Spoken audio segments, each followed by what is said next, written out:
If you're always getting low limits on business credit cards or even denied, it's probably because you're making the same common mistake most business owners make before they apply. So I'm going to share 3 cards with you that always give out high limits, which should help you, as well as the data points that are used to determine how you get your high limit. So first, let me tell you a story about somebody that came to me recently so you can get an idea on how this affects a lot of people. So I'm on the phone with a prospect, and this person is telling me how they recently got denied at SBA and for a business credit card, and this person also had a 770 credit score. Now, most people would think, a person with a 770 credit score, that's what I'm trying to get to, and I still haven't got anything yet. How did this person get denied with a 770 credit score? And well, this person went on to reveal to me that they also only had a $500 credit card on their credit report. And that was the only credit card that this person had. Now, he did what most people do, when you're getting ready to start a business or you have a business and then you realize that you need some more money for your business. You go and you try to apply to go get some more credit. And if your business is fairly new, the first thing that you're going to do is go to get a business credit card.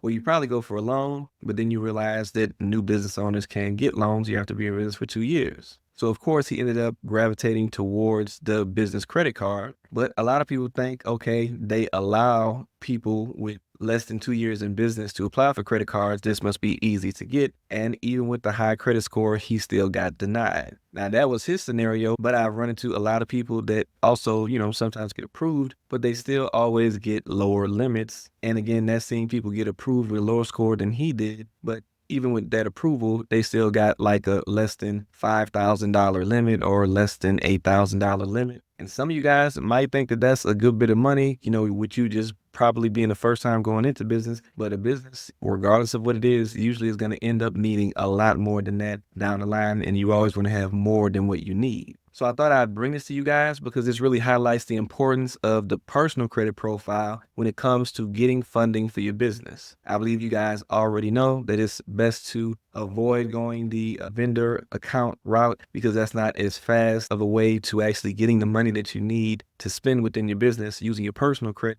is going to be the fastest route to getting the money that you need to operate and grow your business. You just have to get your personal credit score where it needs to be and your profile where it needs to be in order for you to qualify to not only get approved, but to also get the higher amounts that you're really going to need for your business. And this guy that only had the $500 credit card on his credit report, that is not enough to get those high limit credit cards that you see people posting about. That's, $30,000, $50,000, $70,000. You really have to get that business credit profile down to the T to start getting numbers like that approved for your business credit cards. And that's why I'm going to show you what I'm going to show you today. So these are the data points that are going to be most important when it comes to getting higher credit limits for the approvals when you apply on the personal side. So these are going to be the things you're putting on your personal credit profile in order to help on the business side. Now, those main data points are going to be your DTI, your debt to income ratio. As you've noticed, they ask you for your rent amount on those credit applications. That's also very important too. And of course, we all know the income is going to be very important. Now, those are key data points. I won't go into detail on all of those right now, but I will dive into this one, which is the credit score. Now, what I really wanted to do right here is show you how your credit score affects the credit limit that you get. And again, all of these things play a factor, but this is just one piece of the puzzle in regards to those data points that go into it to see how it affects, and you can have a better idea. Now, these data points that you see, they come from Credit Karma. They took a look at people that had approvals within certain credit score ranges to give us an idea of what credit scores they had and the approvals that they got. And this is what they found in common, these different ranges of credit scores. Now you can see here, 640 and under got around $3,400, $500 almost. And that is,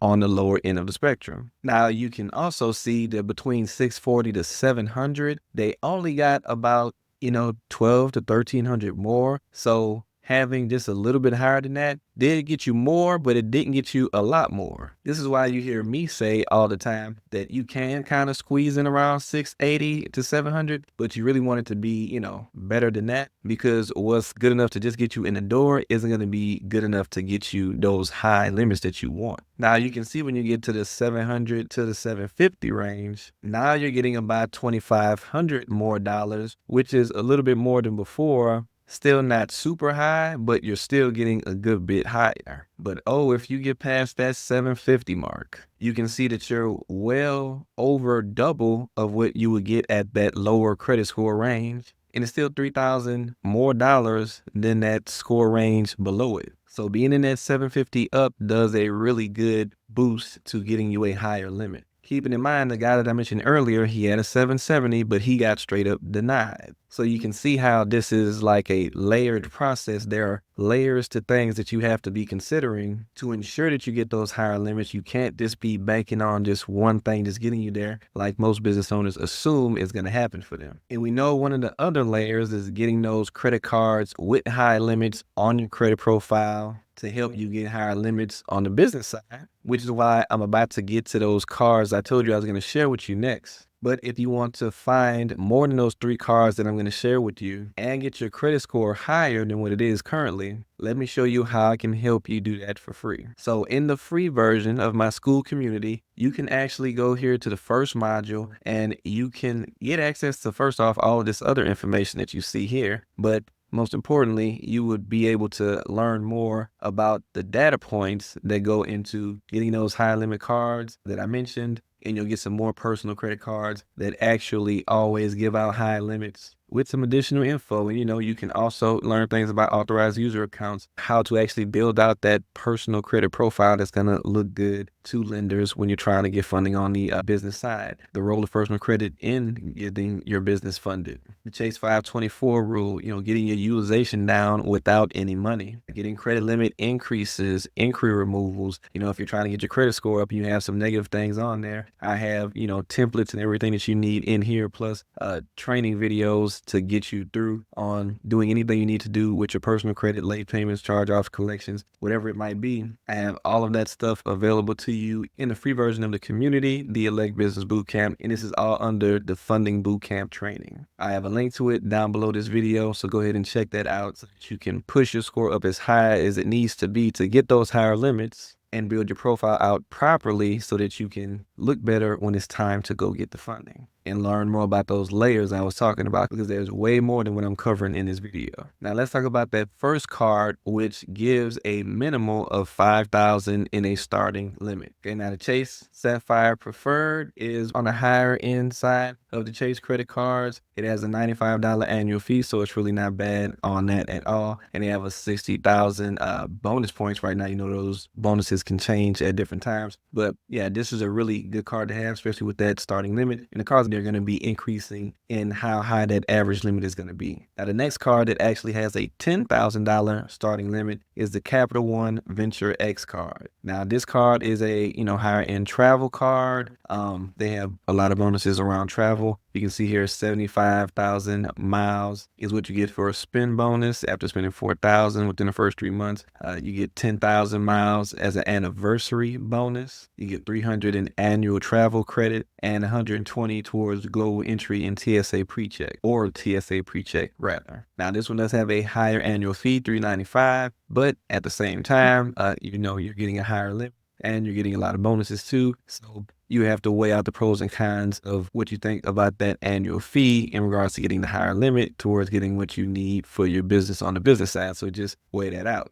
Now, the next card is the Citi Advantage Platinum Select World Elite MasterCard. That's a lot to say, but you get the point as far as the bonuses. This one has 50,000 bonus miles. This is, of course, a travel card because it's tied to American Airlines. And we can see here that the annual fee is free for the first year, but it's $99 every year after that. So that's not bad, especially knowing that this one on average gives out about 15,000. And with that lower annual fee, and it's free for the first year, this one's really not bad at all. Now, having these higher limit credit cards on your personal profile will definitely help you towards getting higher limits on the business side. And as I already mentioned, there are several other layers that need to be in place to ensure that you do get those higher limits. Now, this next layer that I'm about to share can also get you denied or lower limits if you don't get it right, even with these higher limit credit cards on your profile. So you need to do both. So watch this next video to learn everything you need to know about the next layer, which can even double the limits you get on your business credit card. And I'll see you in the next video.